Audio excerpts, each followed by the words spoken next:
chess trap has a 100% win rate. It starts off here after d4, and in this situation, we're going to go ahead and challenge the pawn on d4 with e5. The best response is pawn takes back. In this situation, we'll immediately challenge the pawn with knight c6.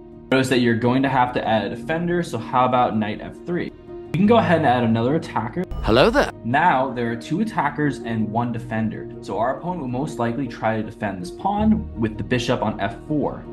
However, our opponent has made a huge mistake. Notice that dark square diagonal is wide open for the taking. This is a very dangerous attack, and we will immediately go for it.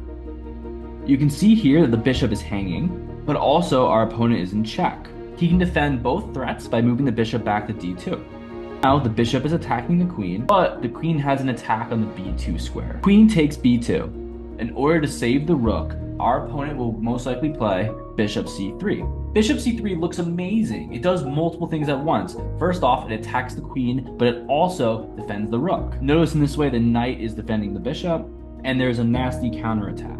However, in this position, black wins 100% of the time because of the absolutely nasty bishop b4. Notice that now our opponent's bishop cannot take our queen because he is pinned to the king. Furthermore, if our opponent takes the bishop, notice the rook is now hanging. Therefore, in all likelihood, our opponent will defend the bishop with the queen on d2. Notice in this way, if bishop takes bishop, queen takes bishop, and now, same as before, the queen is defending the rook and the knight is defending the queen.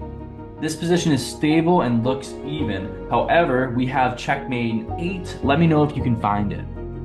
Yep, queen c1. Notice there is no way to block the check, and d2 and d1 are not viable options for the king.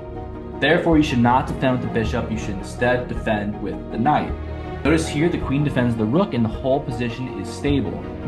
However, this move has a drawback as well, and we can immediately instigate one final attack, knight b4. Our opponent might decide to attack the queen and also attack the knight and force us to move out of the way with rook b1. This looks like a phenomenal option because now the queen is under duress and has to move out of the way. Except that's not what's going to happen here. This position is also 100% winning for black because of the absolutely nasty knight c2. Notice the king is now smothered. There's nowhere to go, and the only way to stop the mate is queen takes knight.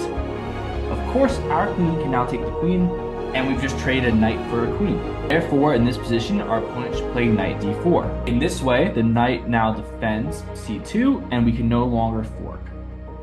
If you found this video informative, definitely go ahead and like this video. Let me know what you think. This is my personal favorite trap, so I hope you enjoyed.